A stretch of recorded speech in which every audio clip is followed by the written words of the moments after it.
We're going to move along pretty quickly because the Lieutenant Governor is speaking at lunch, so with his schedule, we also need to be kind of tight on time there. Obviously, we've got to accommodate that. And thankfully, Kevin Bonds understands that, being with DHHS. It's my pleasure now to introduce somebody that's a new friend of mine, and I've really enjoyed getting to know Kevin personally and professionally.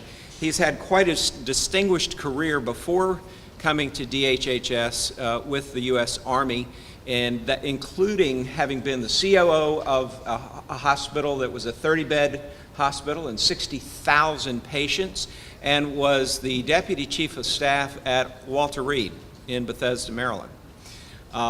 Kevin is our point of contact at the department on everything related to health care, particularly working with internal and external partners. And even though he's a Dallas Cowboy fan, he's still a really good guy. So, Kevin, I'm going to turn it over to you. Do you need here's the remote on that. Yes, sir. Forward and backwards, upwards and downwards and forward. Good morning, everybody, and thanks again for letting me come and talk to you. Old friends in the room, I see. Hey, many of you I talk to a lot, so this is kind of cool. I realized that Lieutenant Governor's coming up. Hey, didn't realize you were. Lieutenant Governor's coming up, so I'm going to give you a quick spiel, but I want to give you the opportunity to ask me questions. The Dallas Cowboys crack, I'll say this about it. David Conn is a Redskins fan. We're atop the NFC East. He doesn't like it. I don't care because I'm a Cowboys fan. I'll just take the opportunity of 1 year to say that because it ain't happening too often if you know anything about Dallas Cowboys. But great game last night. I could recap it for you if you want me to.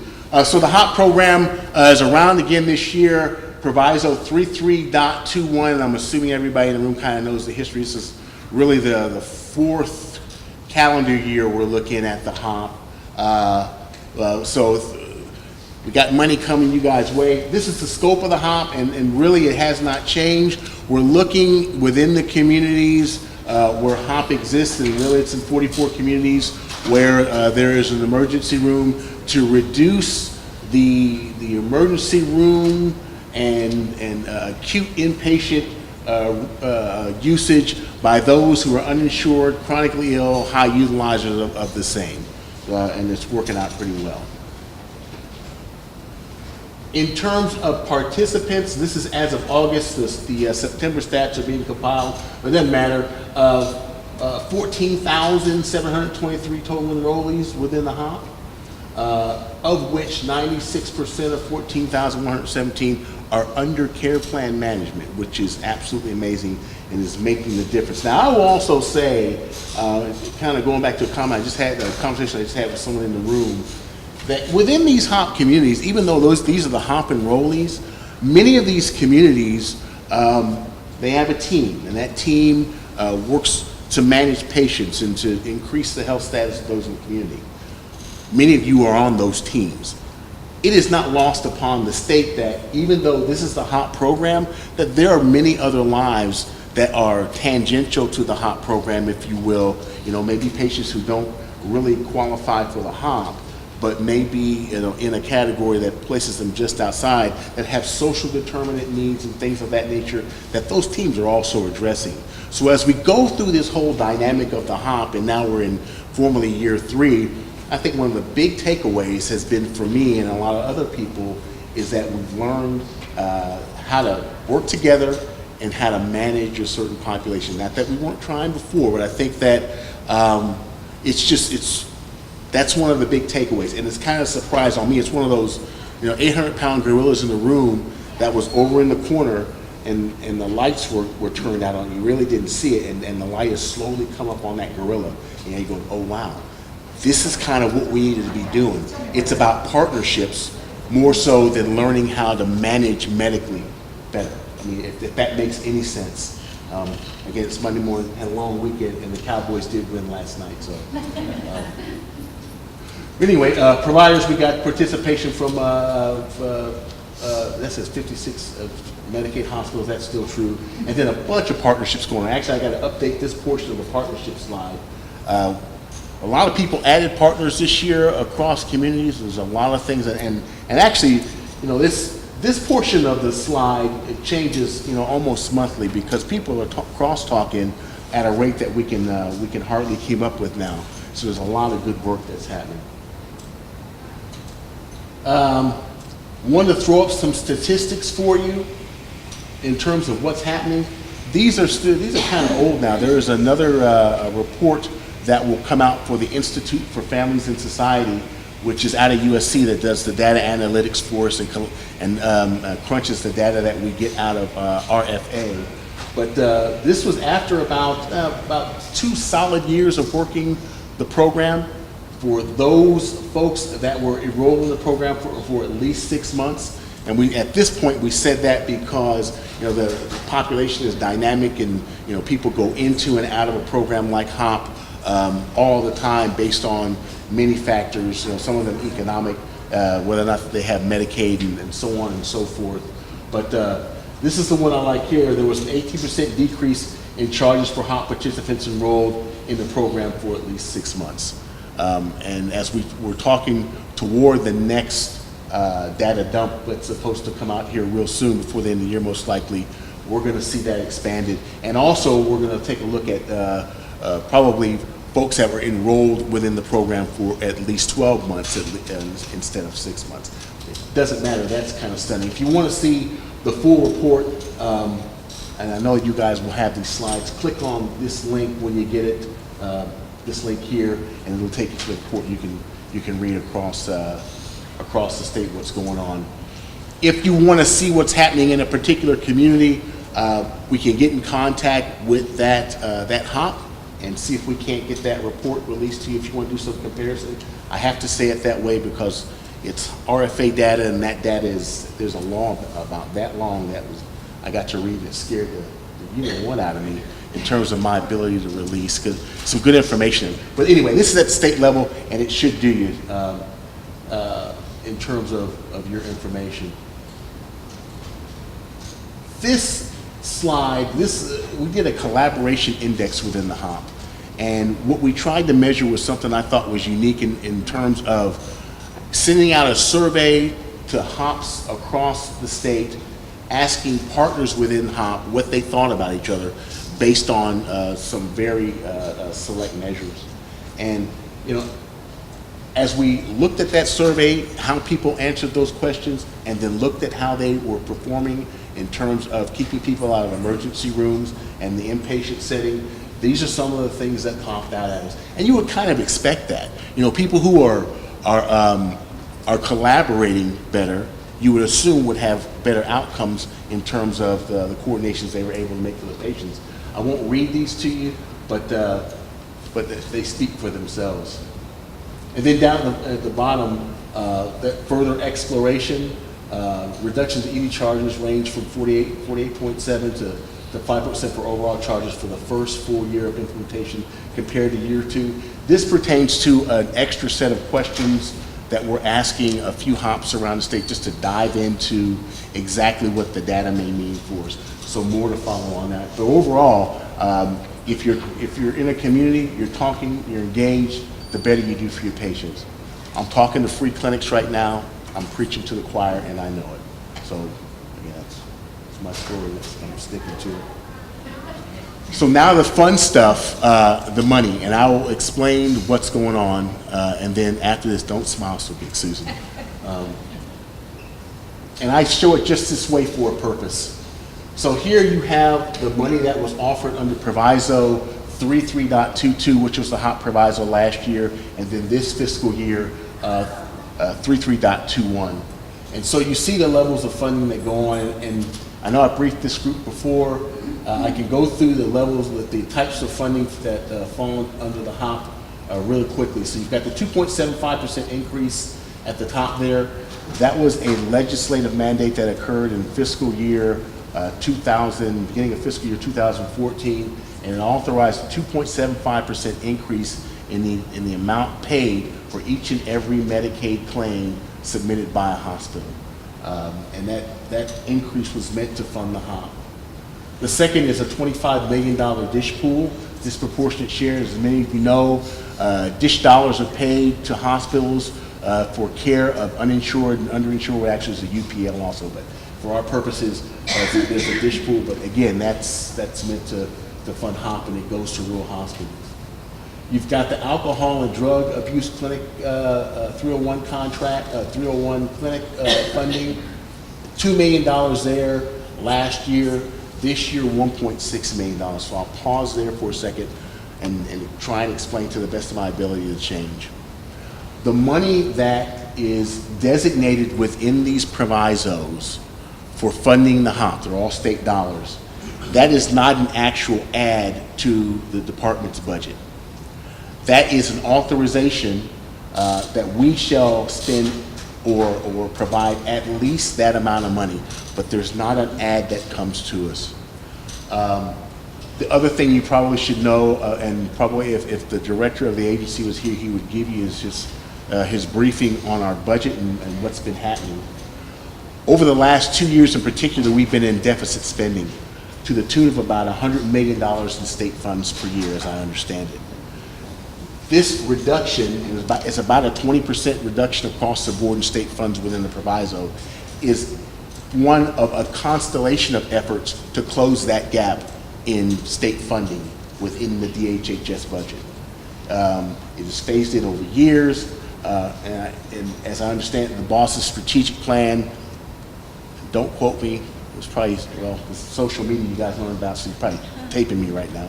But I think by FY18, we plan to close that gap in terms of perhaps increase funding from the state, and then our reductions in spending. So this represents solely that effort to close that spending gap, and that's the way I understand it.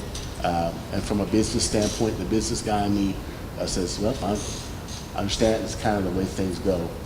I would also say that within communities, I mean, obviously, a loss of funding is not what you want, but as an old hospital guy, I take it as an opportunity to look for other sources of funding, cost savings that I probably could not realize 2-3 years ago. And then when you look at the synergy within communities, I think there may be some real opportunities there that we still need to be smart about and be smart about realizing. And so, again, that's my story. And that's not just a story to me. I truly believe that. And you're talking to a guy that was a lieutenant colonel in the United States Army and wasted millions of dollars of taxpayer dollars. I know all about saving and wasteful things that are going on, and this ain't one of them. So moving on, the primary care safety net, FQHCs, they went from $8 million in base funding to 6.4. There were some capital needs contracts for the FQHCs, and those were actually, I put this up there, it's almost like fuzzy math. Those were earmarked projects for specific FQHCs. I think a lot of that stuff is still happening, it's just not happening within the proviso. So I don't administer those specific types of contracts anymore, but I see other things that are happening. So I don't think that money in total truly went away. Primary care safety net free clinics. This is where you all are concerned. These are the state dollars. You guys went from $2 million to 1.6. And so, for example, your baseline contracts, you're splitting $1 million again. So you're going from $17,543 per free clinic location to this year, $16,666 per free clinic location. But that was driven more so by the fact that there are more free clinic locations this year than there were last year, and not so much the money. The remainder of that money, well, I have a slide on it, so I'll go into that with you all. Talk faster, Kevin. And then finally, innovative care dollars. These are the dollars, the state dollars that are provided to hospitals under the proviso, and it's going from $6.6 million, which is what we offered last year. The proviso said $5 million.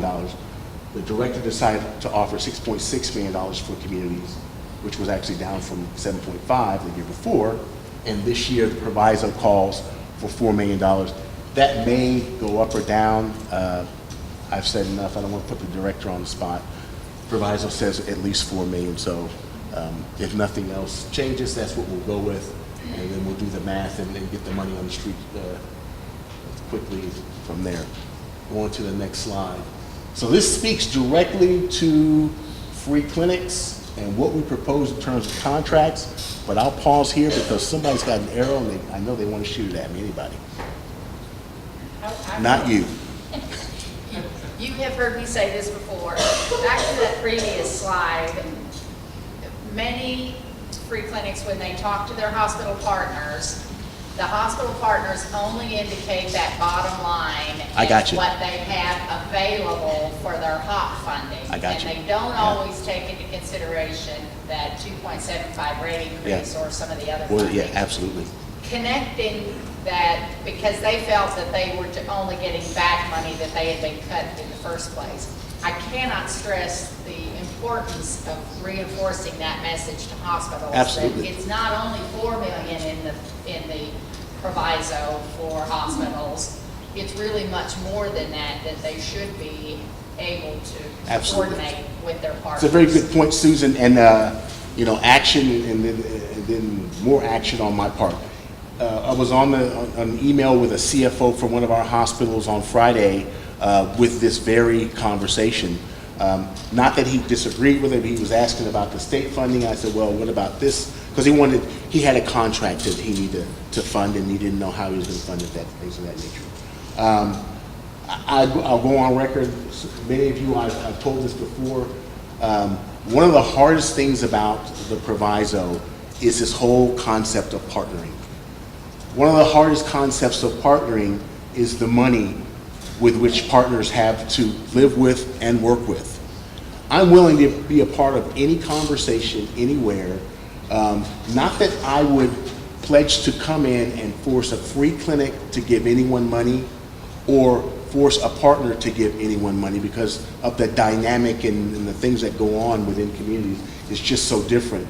But rather to offer what the spirit of the proviso seems to be, certainly what our thoughts within DHHS are in terms of this money that's provided to communities and what it should be used for. And so, just as, and I would call myself just a conversation enhancer. And so the same types of discussions I know people are having, I would like to be in on that in terms of as we build what we're tentatively calling a financial model to support this new way of doing what we're doing. Now, how should that look, and what types of questions should we ask? Certainly the proviso, not that I'm poking fun or holes in anything that the legislature's done, but because of the way the funding was divvied out, it does leave some questions on the table. In other words, some people have said that money for each community should be held by a central board or central body and then divvied out from there. Well, we just don't have that luxury. So in the absence of that, we all come together as partners within the community because we've been allocated this money for a common goal. So that's the two things I will say. That is, Susan, thanks for bringing it up, really, all joking aside.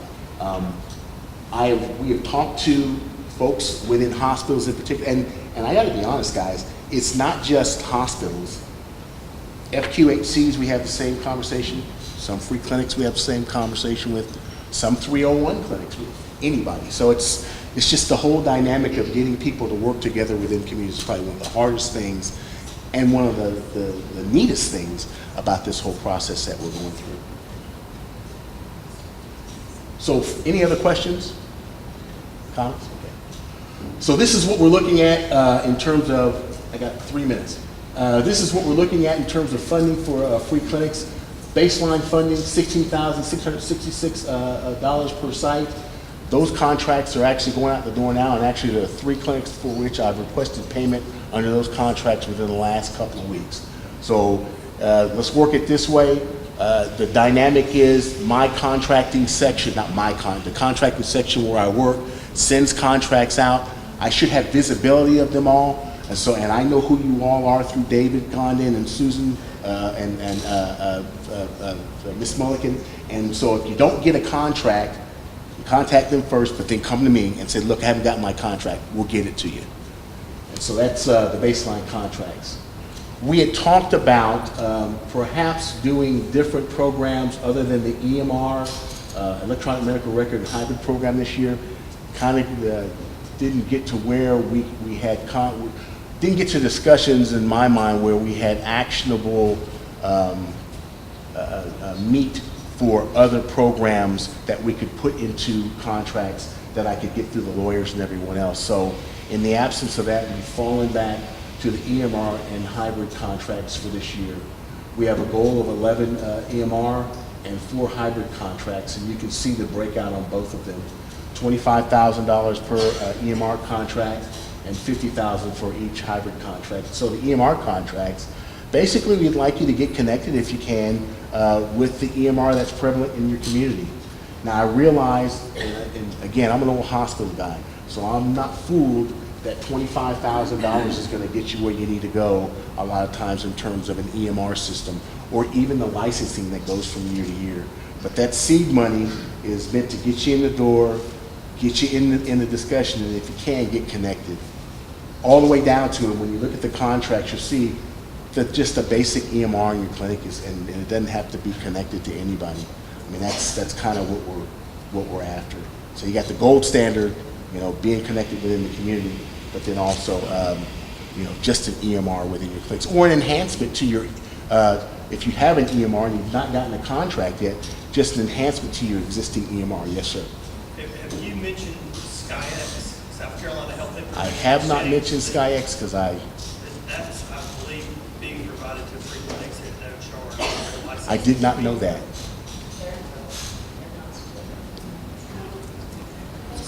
SCFCA connection is gone. It's not reported. No, we're talking about 2 different Yeah, things. we're talking SCFCA is the database. Yeah. The database is gone. Yeah. The infrastructure, the fiber infrastructure between hospitals is still.